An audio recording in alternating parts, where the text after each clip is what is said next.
別にどうでもいいことじゃねえか。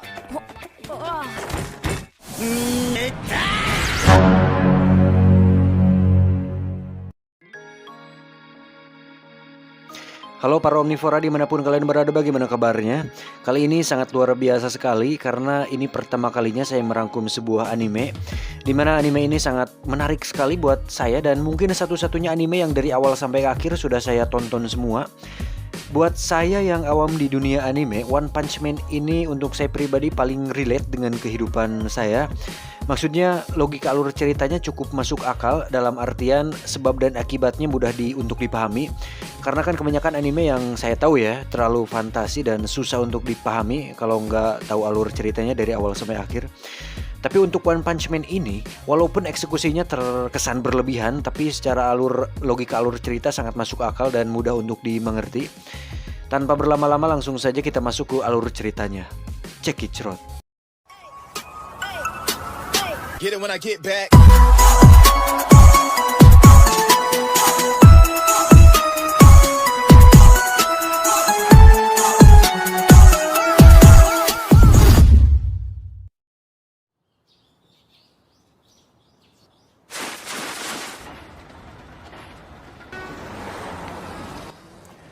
Diawali dengan memperlihatkan seorang monster yang menghancurkan seisi kota dan meneror warga di sana.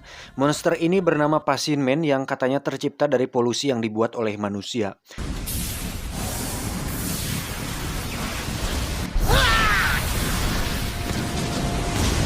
Di sini kita bisa melihat beberapa orang depan komputer terlihat kepanikan karena ulah monster tersebut. Sedikit penjelasan, mereka ini adalah orang-orang semacam operator atau admin di sebuah fasilitas asosiasi pahlawan. Ada anjir asosiasi pahlawan. Asosiasi pahlawan ini katanya bertugas untuk menaungi dan memberitahu para pahlawan ketika ada monster yang muncul. Tapi secara detailnya akan dijelaskan di episode selanjutnya. Jadi kita lanjut dulu. Orang-orang di kantor asosiasi pahlawan ini panik adalah disebabkan karena ternyata para pahlawan yang menangani monster tersebut sudah kalah dan berhasil dilumpuhkan sehingga membuat mereka panik. Shin pun berpindah ke seseorang yang memiliki kepala botak plontos yang sedang menonton berita tersebut di televisi. Setelah itu, dia pun memutuskan untuk pergi. Dan bisa ditebak, inilah tokoh utamanya. Dia adalah Saitama, sang pahlawan tanpa tanda jasa. Lanjut, saat si monster akan membunuh seorang anak kecil di sana, tiba-tiba si anak menghilang. Ternyata, Saitama berhasil mendapatkan si anak dengan kecepatan yang dia miliki. Si monster pun bertanya, "Siapa kamu?" Saitama pun menjawab, "Aku adalah orang yang menjadi pahlawan untuk hobi." 趣味でヒーローをやっているものだ。 Si monster yang kesal pun merubah bentuk tubuhnya, kemudian akan menerkam Saitama. Namun dengan satu pukulan, monster tersebut langsung hancur dengan begitu mudahnya. Pasti Anda terkejut, dan itulah alasannya kenapa anime ini berjudul One Punch Man, manusia satu pukulan. Setelah itu kita akan flashback sedikit mengenai Saitama, di mana saat itu rambutnya masih utuh. Kala itu dia secara kebetulan Saitama menyelamatkan seorang anak kecil yang akan dibunuh oleh monster kepiting. Dan dari situlah dia mulai memiliki motivasi untuk menjadi pahlawan sekaligus menjadi pengangguran yang hakiki.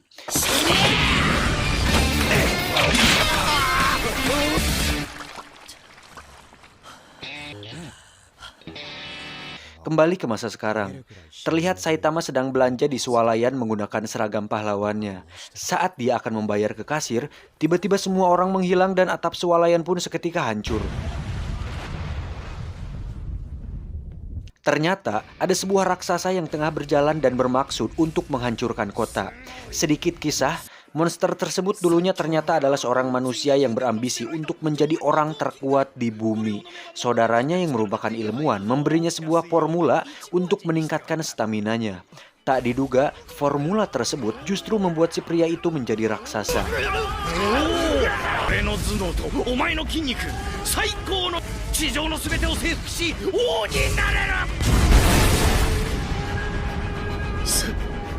Saat sedang berjalan, tiba-tiba Saitama sudah berada di pundak kiri si monster. Saat akan menepuk Saitama, si monster ternyata salah tepuk dan justru menepuk saudaranya yang berada di pundak kanan. Si raksasa yang emosi pun langsung mengambil Saitama dengan tangan raksasanya. Di sini kita bisa melihat ekspresi Saitama yang justru terlihat tersenyum tanpa rasa takut sedikit pun. Saitama pun dilempar kemudian diberi pukulan beberapa kali hingga tanahnya berlubang.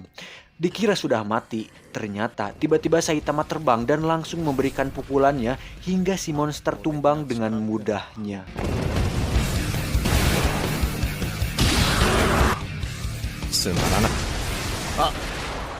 Udah gitu doang anjir. Sat. Tapi jangan salah, di balik kekuatan besarnya, ternyata Saitama merasakan sebuah keresahan di mana hidupnya ternyata terasa hampa karena terlalu kuat dan tidak bisa merasakan sebuah tantangan dalam hidup, sehingga membuat sisi kemanusiaannya terasa menghilang begitu saja. もし俺様の邪魔をするってんならそれが無傷のまま自宅へ。そこに魂のぶつかり合いなどはない。つまり自己満足ができれば。 Esok hari saat dirinya baru bangun tidur, Saitama langsung dikejutkan dengan kemunculan sekelompok monster bawah tanah yang langsung mengeroyok dirinya. Mereka ternyata kuat dan mampu memberikan perlawanan kepada Saitama. 俺は負けない。このピンチ。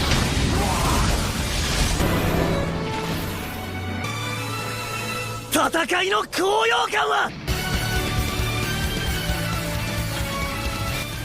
そうだ。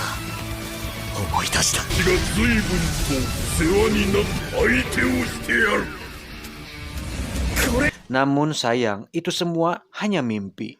Dan pada kenyataannya di luar memang ada beberapa monster bawah tanah, tapi ukurannya kecil dan sangat memprihatinkan hingga mereka semua kabur dari sana. Dan itulah seluruh alur cerita di episode pertama. Yang menarik di sini adalah jika kalian luangkan sedikit saja ketertarikan terhadap anime ini, kalian akan dibuat sangat penasaran dengan beberapa poin penting, di antaranya siapa Saitama, kenapa ekspresinya sangat datar, dari mana dia dapatkan kekuatan tersebut, seberapa kuat dirinya, apakah ada orang yang mampu memberikannya perlawanan, kenapa kepalanya botak. Semua itu akan terjawab di episode selanjutnya. Jadi jangan sampai kelewatan. Akhir kata, saya John beserta jajaran tim yang bertugas mengucapkan terima kasih dan jangan lupa mandi. Ike kimochi.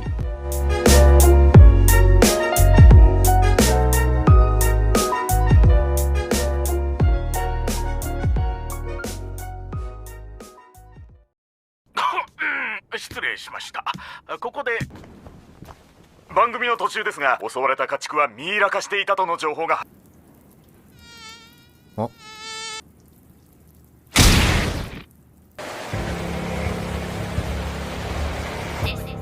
災害レベルは鬼でください。